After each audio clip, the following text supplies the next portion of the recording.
ఉపకులాన్ని మాట కూడా మనం తొలగిద్దాం అంతే. మాలలో ఒక కులం, మాదిగలో కులం, డక్కలో కులం, బయల్లో కులం, బుడగజంగాల కులం, మోచవ కులం, మాసిన కులం, ఒళ్ళిదాసు కులం, పంబాల కులం అంతే. ఎవరి వాళ్ళ కులమే అంతే. ఇది స్వతంత్రమైన కులాలు అంతే. ఒకరి మీద ఒకరికి ఆధారపడే వ్యవస్థ మళ్ళీ రానివ్వక బ్రదర్. ఇప్పుడు మా 57 కులాల సంఘం పేరుతో నా ముందే ప్రతిపాదన పెట్టారు. 1934-36లో డాక్టర్ బాబాసాహెబ్ అంబేద్కర్ ముందు మాతంగులు అనే మాదిగలు అక్కడ ఒక ప్రతిపాదన పెట్టారు. మాతంగులు అనే మాదిగలు ప్రతిపాదన పెట్టారు. సార్ మేము మాతంగులం, మీరు మహారులు. మేము మాతంగులం, మీరు మహారులు. మీతో మేము కలిసి ఉండాలంటే మా వాట ఎంతో చేయాల్సిందే అని అన్నారు. వాటర్ లెక్క ఇప్పుడే కాదు, 100 ఏళ్ల క్రితం వచ్చేసింది. వాటర్ లెక్క ఇప్పుడే కాదు, 100 ఏళ్ల క్రితం వచ్చేసింది.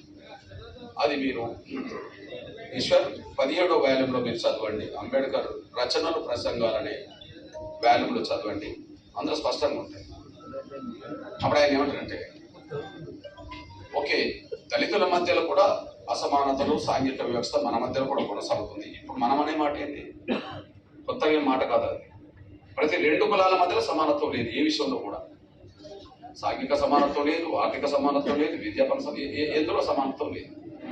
కాబట్టి మన మధ్యలో కూడా అసమానత లేదు. అది సైమన్ కమిషన్ ముందు కూడా చెప్పాడు. మా మధ్యలో కూడా ఇచ్చిపుచ్చుకోవడాలు, కంచం పొత్తు మంచం పొత్తు ఏమో లేదని చెప్పాడు. ఓకే, ఇది జరిగిన చరిత్ర. అప్పుడు ఏమన్నాడంటే, ఎస్ భవిష్యత్తు రోజుల్లో ఏదన్నా వస్తే మారులతో పాటు మాతములో కూడా నేను న్యాయం చేసే విధంగా ప్రయత్నం చేస్తా, ఎవరు వాట వాళ్ళకు వచ్చినట్టు చేస్తా అని చెప్పాడు. దట్స్ ఆయన ఇచ్చిన మాట, ఆయన ఇచ్చిన మాట. ఇప్పుడు ఆ ప్రశ్న మీ అన్నగా నా ముందు ఈ ప్రశ్న నా దళిత కులాలు కూడా ముందుకు తీసుకొచ్చిన. 100 ఏళ్ల ముందు అంబేద్కర్ ముందు మాదిగలు తీసుకొస్తే ఇప్పుడు మాదిగల కంటే కూడా మేము వెనుకబడ్డామని చెప్పబడుతున్న మన ఇతర కులాలు, దళిత కులాలు నా ముందు తీసుకొచ్చిన. నేనేం చెప్పాలా అన్నప్పుడు నేను నా జాతికి ఇది సాధిస్తా అని చెప్పి అత్యాశ పోవద్దు. ఆశయం గొప్పది కానీ అత్యాశ తప్పవద్దు.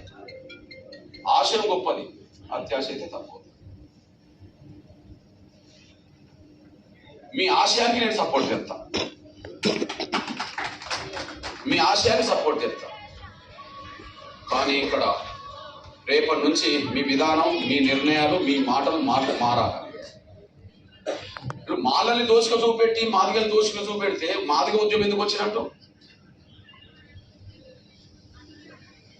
మీరు 57 కులాలనే పేరు పెట్టి మీరు మాలని దోషక చూపెడతారు, మాదిగలు దోషక చూపెడతారా? మాదిగల్ని దోషక చూపెట్టడం ఉద్దేశం 57 కులాల హక్కులు మాదిగలు దోసుకున్నట్ట?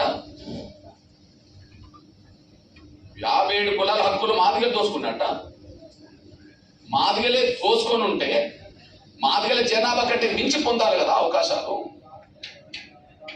రిజర్వేషన్లు ఏర్పడ్డాయి అనేది జనాభా ప్రాతిపదికన ఏర్పడ్డాయి కదా. అవును, ఉమ్మడి ఆంధ్రప్రదేశ్లో షెడ్యూల్ కులాలు మొత్తం 59 కులాలు అవుతాయి. 59 కులాల మొత్తం జనాభా కలిపితేనే 15% నిన్నటి వరకు. అట్లా మాలల వాటు ఉన్నది, మాదిగల వాటు ఉన్నది, 57 కులాల వాటు కూడా ఉన్నది జనాభా. ఉన్నదా లేదా? ఓకే, ఒక్క మాలలే 15% కాదు కదా, లేదా ఒక్క మాదిగలే 15% కాదు కదా, లేదా ఒక బుడగజంగాలే 15% కాదు కదా, ఒక చిందోళ్ళే 15% కాదు కదా. ఇన్ని కులాలు కలిస్తే కదా 15%. ఎవరి జనాభా వాళ్ళకి అందులో ఉన్నది కదా. ఉన్నదా లేదా? నంబర్ 1 ఉంది.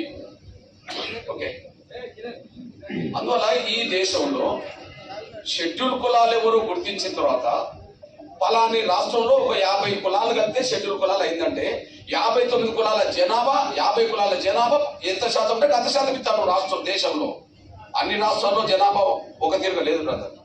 ఇప్పుడు మనం పక్కన ఉండబడి గోవాకి వెళ్ళండి, గోవాలో ఎస్సీ రిజర్వేషన్లు 2%.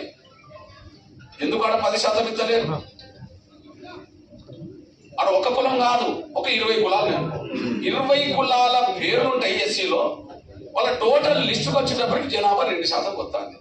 అంటే 100 మందిలో 20 కులాలు దళితుల లిస్టులు ఉంటది, కానీ జనాభాలో వాళ్ళు మొత్తం కలిస్తే 2% మొత్తాన్ని. మరి 2% తీసుకోవాల్సిన వాళ్ళు 10% తీసుకోవట్లేదు, 2% పొందాల్సిన వాళ్ళు 1% పొందట్లేదు. అంటే వాళ్ళక్కడ ఉమ్మడి ఎస్సీ కులాల జనాభా 2% ఉంటే 1% పొందట్లేదు, 2% పొందుతుంది. లేదా 10% పొందట్లేదు, 3% పొందట్లేదు. అంటే జనాభా ఎంత ఉన్నదో అన్ని కులాల జనాభా.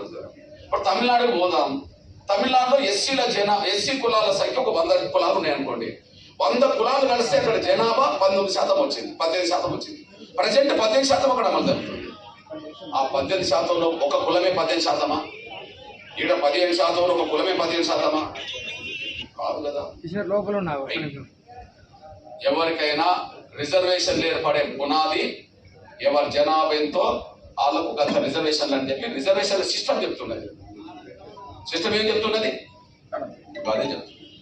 ఓకే, ఈ సిస్టంలో మీరు మాలలు బాగా బాగుపడ్డారు, మాదిగలు కూడా బాగుపడ్డారు కాబట్టి మేము బాగుపడలేని వాళ్ళలో ఉన్నాం కాబట్టి మాకు ఇంత పెంచండి అని మీరు అంటున్నారు.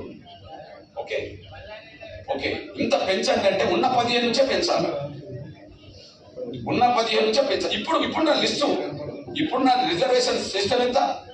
15%. ఓకే, ఇప్పుడు రేపు వర్గీకరణ జరిగేది 15% ఉన్నా 20% ఉన్నా? 15%. ఈ 15%లో మీరు 4% అడుగుతారా 10% అడుగుతారా నాకు అనవసరం, మీరైతే అడుగుతున్నారు కదా. ఈ 15%లో ఎవరి నుంచి తగ్గించమని చెప్తారు? అది సూటిగా చెప్పండి. మాలల నుంచి ఎందుకు, మాదిగల నుంచి కూడా అడగవచ్చు కదా మీరు.